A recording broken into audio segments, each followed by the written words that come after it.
ربنا آتنا في الدنيا حسنة وفي الآخرة حسنة وقنا عذاب النار.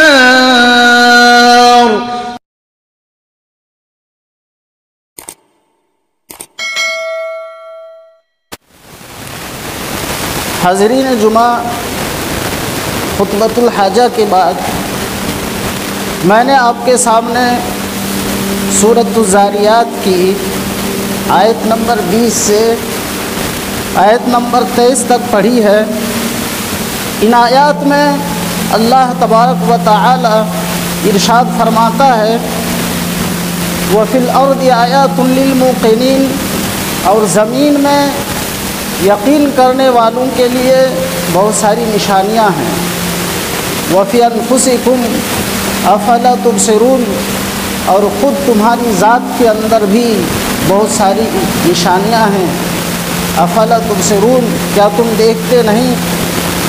وَفِي السَّمَاءِ رِزْقُكُمْ وَمَا تُوعَدُونَ، اور آسمان میں تمہارا رزق ہے، تمہاری روزی ہے، اور وہ ہے جس کا تم سے وعدہ کیا جاتا ہے۔ فَوَرَبِّ السَّمَاءِ وَالْأَرْضِ إِنَّهُ لَحَقٌّ مِثْلَ مَا أَنَّكُمْ تَنطِقُونَ، آسمان و زمین کے رب کی قسم، یہ امور، یہ آیات، یہ نشانیاں بالکل اسی طرح حق ہیں جس طرح تم بات کرتے ہو۔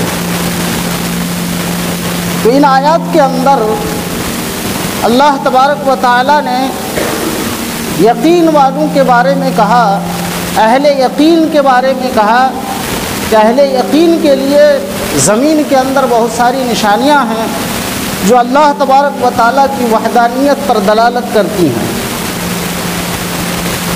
آج کے خطبہ جمعہ میں ان آیات کی روشنی میں یقین کے تعلق سے چند باتیں عرض کروں گا۔ دعا ہے کہ اللہ تبارک و تعالیٰ مجھے صحیح کہنے اور ہم سب کو عمل کی توفیق عطا فرمائے، آمین۔ یقین کہتے کس کو ہیں؟ علامہ ابن سعدی رحمہ اللہ نے تفسیر سعدی کے اندر لکھا ہے الیقین هو العلم التام الذي ليس فيه ادنى شک الموجب للعمل، یعنی یقین اس تام اور مکمل علم کو کہتے ہیں جس کے اندر ادنا سا بھی شک نہ ہو اور وہ عمل کا موجب ہو، اس کو یقین کہتے ہیں۔